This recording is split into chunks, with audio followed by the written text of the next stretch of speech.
Hi guys! Because it's now 9 o'clock, I wish all of us a good afternoon. Before going any future, I will first introduction myself and the purpose of making this video. So, I'm Irene Rini Parerungan, usually call me Iren in Indonesia, and you can call me Irene in English. I'm from the program Studi Management 6C in University Widyagama Mahakam Samarinda. And on this section, I appear before all of you mine to complete one of my failed assignments, namely in the International Business course. Wherein this text I will act as a minister of the economy and give a speech about the economy universally. As you have here, in this assignment I am requiring to use English. And a lecturer who guided me in this course is Ms. Dian Irma Aprianti, SIPMM. So, a brief introduction for me and happy watching!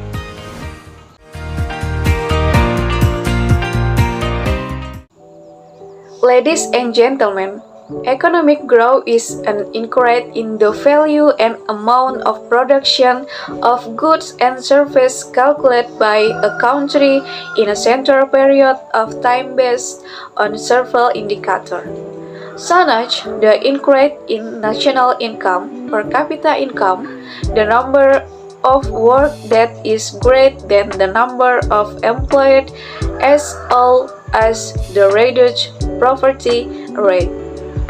Economic growth can also be implied as a process of continuous change towards better condition in the economic condition of a country.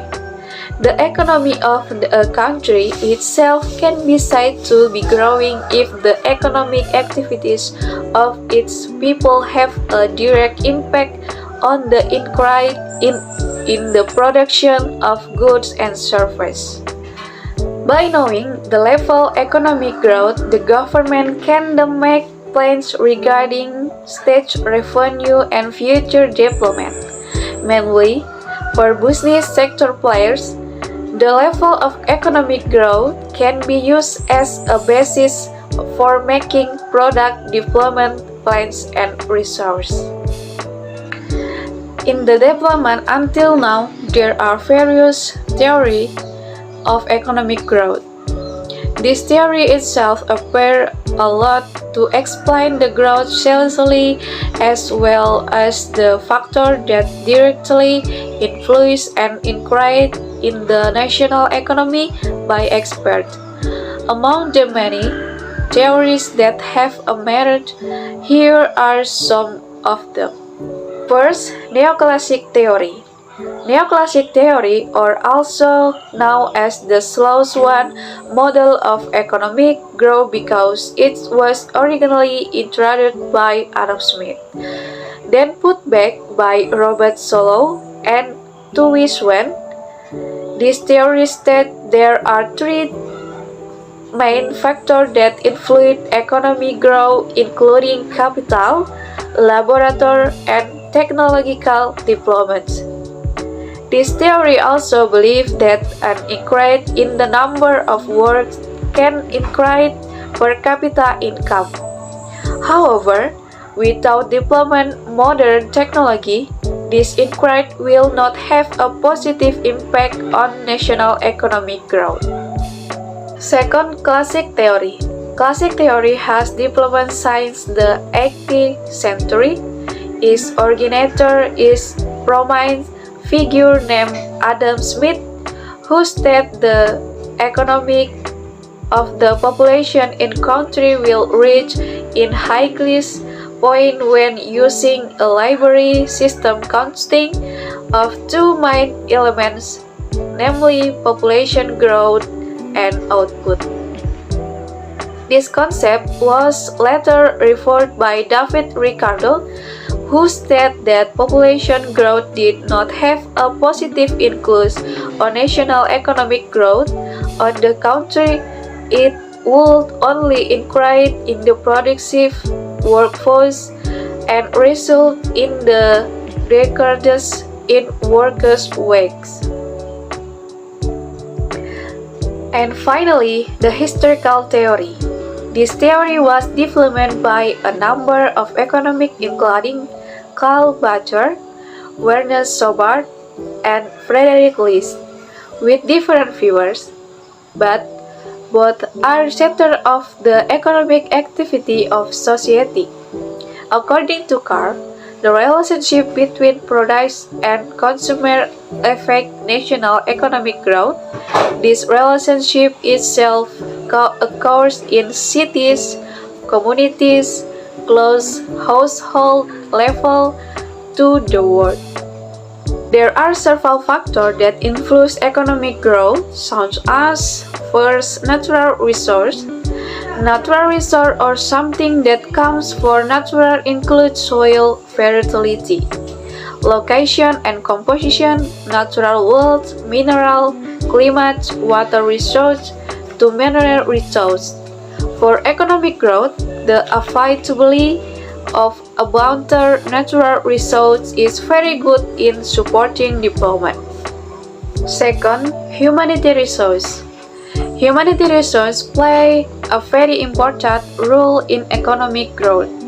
Human resources are also abbreviated as humanity resources are productive individuals who act as driver of an organization both with companies and institutions.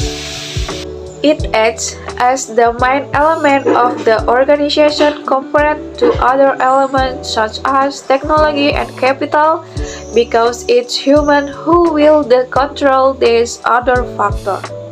Human resource itself is not solely calculated based on the number but rather on its effectivity.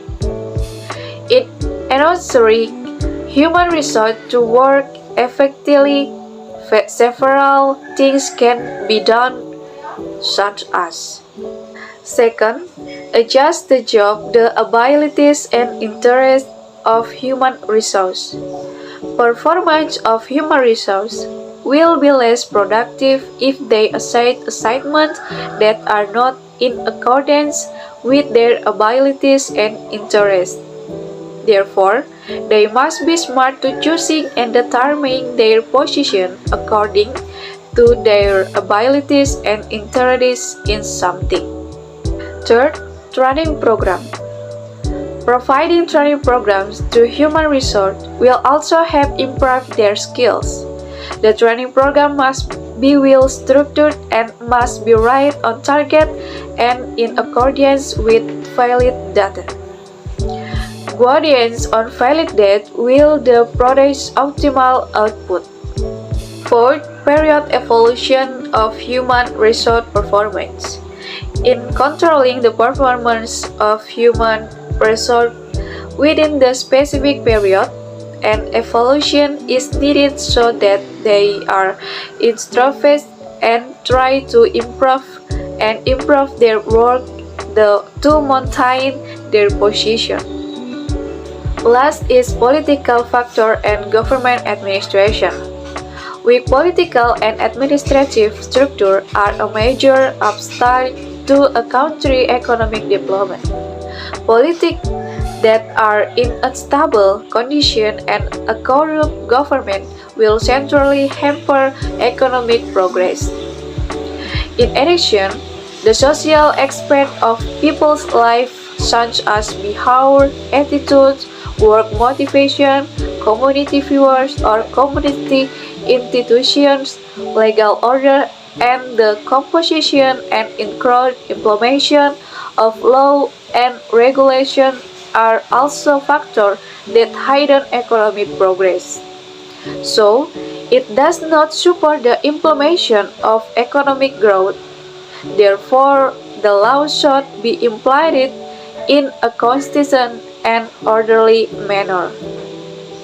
At the end of this speech, I conclude one important message where this is the main thing that every country must do if it wants to have an economy that continues to improve from time to time. Namely, from the human resource factor. Continue to create quality human resource in each country, because with the creation of quality human resource, of course, everything that is done will always create something for high quality and value. And of course, in this case will be influential in the economic development of a country. That's all I can say, and thank you. So, done my first vlog at this point, and as you all listen together, and I'm also very aware that my English is still very far from perfect. Therefore, if there are errors in pronouns, I apologize. And if the viewers of my video can provide constructive critique and provide direction of the correct pronouns, I invite in the column comment. That's all, and hopefully this short video can add a little insight into the economy. See you in the next video. Bye!